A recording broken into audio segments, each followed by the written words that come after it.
ದಾರ್ಶನಿಕರ ನುಡಿಮುತ್ತುಗಳ ಬಗ್ಗೆ ಹೇಳ್ತಾ ಮಾಡ್ತಾ ಅದು ಒಂದು ವಿಶೇಷ ಸರ್ ನಮ್ಮ ಸ್ವಾಮೀಜಿಯವ್ರದ್ದು ಮಾಡಿದ ವಿಚಾರ.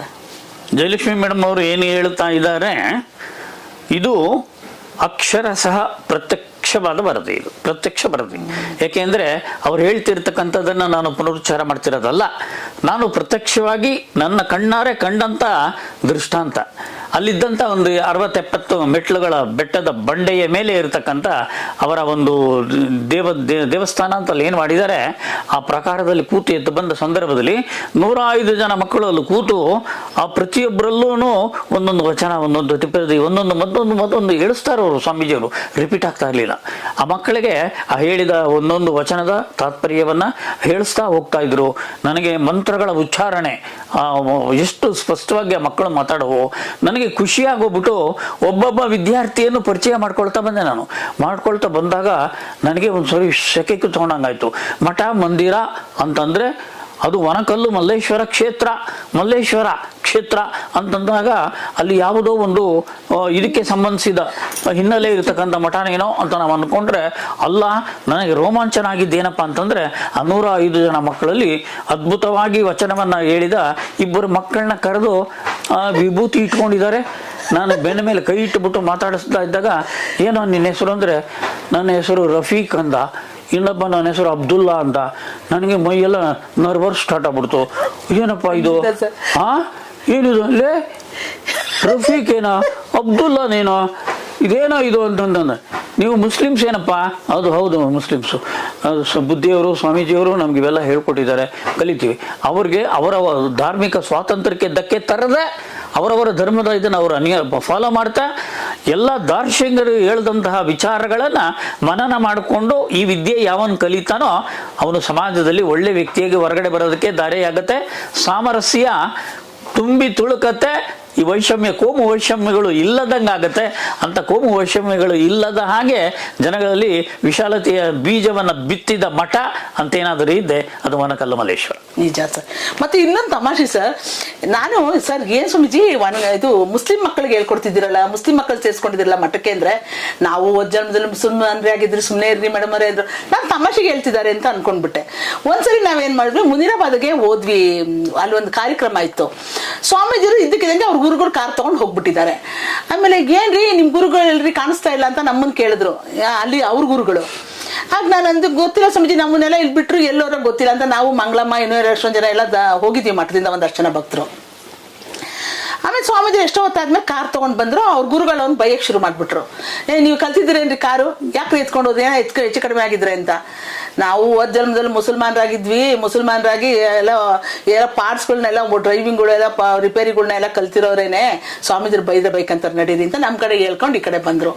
ನಾವು ಇವ್ರು ಮಾತಾಡ್ತಿದ್ರೆ ತಮಾಷೆ ಅನ್ಕೊಂತಿದ್ವಿ ಅಲ್ಲಿ ಮಠದಲ್ಲಿ. ನಾವು ಹೋದ ಜನ್ಮದಲ್ಲಿ ಮುಸಲ್ಮಾನರೇ ಅಂದ್ರೆ ನಮ್ಮ ಸ್ವಾಮೀಜಿಯವ್ರಿಗೆ ಹಿಂದಿನ ಜನ್ಮದ್ದು ಪರಿಕಲ್ಪನೆ ಇತ್ತು.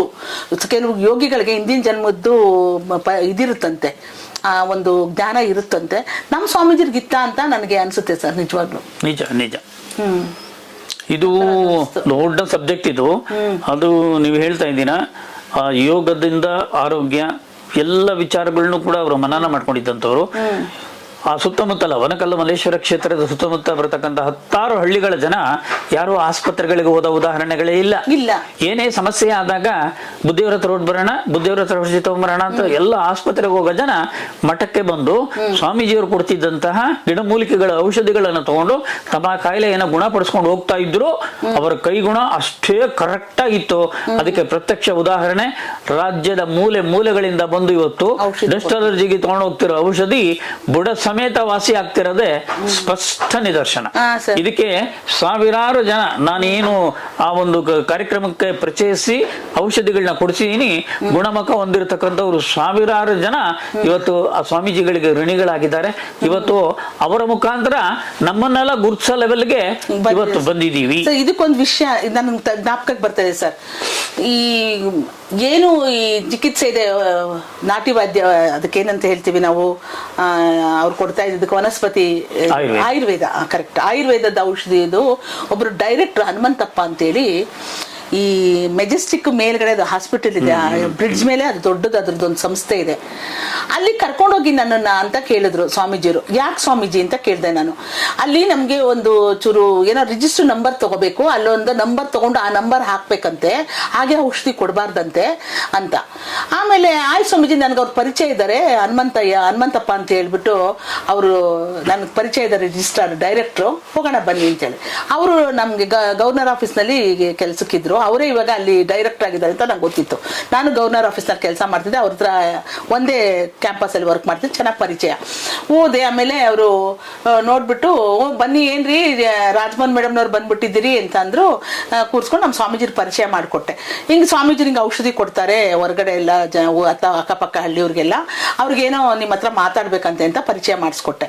ಸ್ವಾಮೀಜಿರು ಕೇಳಿದ್ರು, ಹಿಂಗೆ ಏನೋ ಒಂದು ರಿಜಿಸ್ಟರ್ ನಂಬರ್ ಬೇಕಾಗುತ್ತೆ ನಮಗೆ, ತಮ್ಮ ಕಡೆಯಿಂದ ಏನೋ ಸರ್ಟಿಫಿಕೇಟ್ ಬೇಕಂದ್ರೆ, ಹಾಗೆ ಔಷಧಿ ಕೊಡಬಾರ್ದು, ನಾಳೆ ಹೆಚ್ಚು ಕಡಿಮೆ ಯಾರು ತೊಂದರೆ ಆಗುತ್ತಂತೆ, ಅದಕ್ಕೆ ಯಾರೋ ಹೇಳಿದ್ರು ಸ್ವಾಮಿ ನಿಮ್ಮ ಹತ್ರ ಬಂದ್ವಿ ಅಂತ ನಮ್ಮ ಸ್ವಾಮೀಜಿರಂದ್ರು. ಆಮೇಲೆ ಅವರು 4-5 ಜನ ಅವ್ರ ಜೊತೆಗಿದ್ರು ಸರ್. ಅವ್ರ ಹನುಮಂತಪ್ಪ ಅನ್ನೋರ್ ಜೊತೆಗೆ ಒಂದು 4-5 ಜನ ಡಾಕ್ಟರ್ಸ್ ಇದ್ರು. ನೀವು ಈ ಔಷಧಿಗೆ ಏನೋ ಕೊಡ್ತೀರಾ, ಈ ಕಾಯಿಲೆಗೆ ಏನು ಔಷಧಿ ಕೊಡ್ತೀರಾ, ಈ ಕಾಯಿಲೆಗೆ ಏನು ಔಷಧಿ ಕೊಡ್ತೀರಾ ಅಂತ ಹೇಳ್ತಾ ಇದ್ರೆ ಫಟ್ ಅಂತ ಸ್ವಾಮೀಜಿರು ಅದು ಕಾಂಬಿನೇಷನ್ ಹೇಳ್ತಾ ಇದ್ರು. ಆಯುರ್ವೇದಿಕ್ ಔಷಧಿದು ಕಾಂಬಿನೇಷನ್. ಅವ್ರವ್ರಿಗೆ ಏನ್ ಮಾತಾಡ್ಕೊಂಡ್ರು ಅಂದ್ರೆ, ನಾವು 4 ವರ್ಷ ಶಿಕ್ಷಣ ಕೊಟ್ಟಿದ್ ವಿದ್ಯಾರ್ಥಿಗಳು ಇಷ್ಟು ಫಾಸ್ಟ್ ಆಗಿ ಹೇಳೋದಿಲ್ವಲ್ರಿ, ನೀವು ಅಷ್ಟು ಚೆನ್ನಾಗಿ ಹೇಳ್ತಾ ಇದ್ದೀರಾ, ನಮ್ಗೆ ಬಹಳ ಖುಷಿ ಆಗುತ್ತೆ ಸ್ವಾಮಿಗಳೇ, ನೀವ್ ಎಲ್ಲಿ ಕಲ್ತ್ರಿ ಔಷಧಿ ಅಂದ್ರು. ರಾಘವೇಂದ್ರ ಸ್ವಾಮಿಗಳ ಹತ್ರ ಕಲ್ತ್ವಿ ಮಲ್ಲಾಡಳ್ಳಿಲಿ ಅಂತ ಹೇಳಿದ್ರು. ಮಲ್ಲಾಡಳ್ಳಿ ರಾಘವೇಂದ್ರ ಸ್ವಾಮಿಗಳ ಹತ್ರ ನಾವು ಇದು ವಿದ್ಯೆ ಕಲ್ತ್ವಿ ಸ್ವಾಮಿ, ಆದ್ರೆ ಏನೋ ರಿಜಿಸ್ಟರ್ ನಂಬರ್ ಹಾಕ್ಬೇಕಂತೆ, ಅದಕ್ಕೆ ಬಂದ್ವಿ ಅಂತ ಹೇಳಿ ನನಗೆ ದಯವಿಟ್ಟು ಕೊಡಬೇಕು ಅಂತ ಸ್ವಾಮೀಜಿರು ಅವ್ರ ಹತ್ರ, ಹನುಮಂತಪ್ಪ ಅವ್ರ ಹತ್ರ ರಿಕ್ವೆಸ್ಟ್ ಮಾಡಿದ್ರು. ಆಮೇಲೆ ಅವ್ರಿಗೆ ಒಂದು ನಂಬರ್ ಕೊಟ್ರು ಸ್ವಾಮೀಜಿ. ನಾವು ಅಂದ್ರೆ ಸರ್ಟಿಫೈ ಮಾಡಿದ್ವಿ, ಇವ್ರಿಗೆ ಅದು ವಿದ್ಯೆ ಗೊತ್ತಿದೆ ಅನ್ನೋ ತರ ಅವ್ರಿಗೆ ಒಂದು ಲೆಟರ್ ಕೊಟ್ರು. ಆಮೇಲೆ ಧೈರ್ಯವಾಗಿ ಅವ್ರು ಕೊಡ್ಬಹುದು ಔಷಧಿ ಆಮೇಲೆ ಅಂತ ಅಂದ್ರೆ ಅವ್ರು ಸರ್ಟಿಫೈ ಆಯ್ತು ಅಂತ ಅಲ್ಲಿ ಅವ್ರಿಗೆ.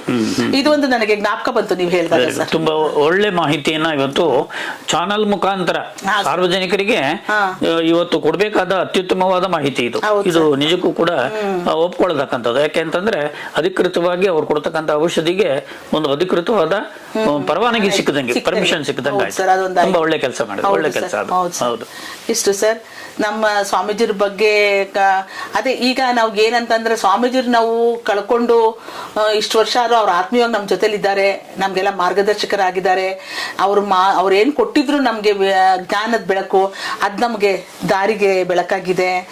ಇವತ್ತು ನೀವಾಯ್ತು ನಾವಾಯ್ತು ಇವತ್ತಿಗೂ ಅವ್ರನ್ನ ಜ್ಞಾಪಿಸ್ಕೊಳ್ತಾ ಇದ್ವಿ. 16 ವರ್ಷಗಳು ಕಳಿತು ನಮ್ಮ ಸ್ವಾಮೀಜಿ ನಾವು ಕಳ್ಕೊಂಡು, ಅದು ನಾವು ಇವತ್ತು ಜ್ಞಾಪಿಸ್ಕೊಳ್ತಾ ಇದ್ವಿ ಅಂದ್ರೆ ಅವ್ರು ನಮಗೆ ಕೊಟ್ಟಂತಹ ಬೆಳಕು. ಖಂಡಿತ. ಹಾ ಸರ್. ಅದಕ್ಕೆ ಬಂದು ಈ ಸಂದರ್ಭದಲ್ಲಿ ವಿಶೇಷವಾಗಿ ಅನುಭವಿಗಳು ಹೇಳ್ತಕ್ಕಂಥ ಮಾತು, ದೇವಸ್ಥಾನಕ್ಕೆ ಹೋಗ್ತೀವಿ, ಗರ್ಭಗುಡಿಯ ಮುಂದೆ ದೇವರ ಮುಂದೆ ನಿಂತ್ಕೊಂಡು ಕೈ ಮುಗೀತಾ ಕಣ್ಣು ಮುಚ್ಚಿ ಬೇಡ್ತೀವಿ. ದೇವರ ಮುಂದೆ ನಿಲ್ತೀವಿ, ಕಣ್ಣು ಮುಚ್ಚಿ ಬೇಡ್ತೀವಿ. ಗ್ರಂಥಾಲಯಕ್ಕೆ ಹೋಗ್ತೀವಿ, ಕಣ್ ತೆರೆದು ಓದ್ತೀವಿ. ದೇವಾಲಯ ಕಣ್ಣು ಮುಚ್ಚುತ್ತೆ, ಗ್ರಂಥಾಲಯ ಕಣ್ ತೆರೆಸುತ್ತೆ. ಆ ತರದ ಗ್ರಂಥಾಲಯವೇ ವನಕಲ್ಲು ಮಲ್ಲೇಶ್ವರ. ಆ ತರದ ಒಂದು ಜ್ಞಾನವನ್ನ ತುಂಬಿದಂತಹ ಸ್ವಾಮಿಗಳು. ಅದರ ಬಗ್ಗೆ ಬರೀ ಮೌಢ್ಯತೆ, ಆಚರಣೆ, ಸಂಪ್ರದಾಯ, ಪದ್ಧತಿಗಳನ್ನೇ ಬೆಳೆಸಲಿಲ್ಲ ಅವರು, ಜ್ಞಾನವನ್ನ ತುಂಬತಕ್ಕಂಥ ಕೆಲಸವನ್ನ ಮಾಡಿದ್ರು. ಅಷ್ಟೆಲ್ಲ ಜ್ಞಾನವನ್ನ ತುಂಬತಕ್ಕಂಥ ಕೆಲಸ ಮಾಡ್ತಕ್ಕಂಥ ಸಿದ್ಧಯೋಗಾನಂದರು ನಾನು ಕಂಡ ನನ್ನ 16-15 ವರ್ಷಗಳ ಅವರ ಸಂಪರ್ಕದ ಅನುಭವದಲ್ಲಿ ಒಂದು ದಿವಸಕ್ಕೂ ಕೂಡ ವೇದಿಕೆಯ ಮೇಲಿನಿಂದ ಎದ್ದು ನಿಂತು ಮಾತನಾಡಿದ ಉದಾಹರಣೆಗಳೇ ಇಲ್ಲ.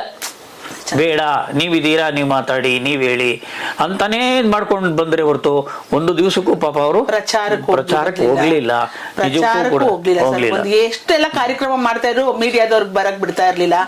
ಅದನ್ನ ನಾನು ನಿಮ್ಗೆ ಹೇಳಿದೆ, ಅದು ಬಂತ ಇಲ್ವೋ ಗೊತ್ತಿಲ್ಲ. ಅದೇ ನಾವು ಇದಕ್ಕೆ ಹೋದ್ವಲ್ಲ ಸರ್, ಬೈಲೂರು ರಂಗಮಂಟಪದ್ದು ಅದಕ್ಕೆ ಒಂದು ಅನುದಾನ ತಗೊಳ್ಳೋದಕ್ಕೆ ಹೋಗಿದ್ವಿ.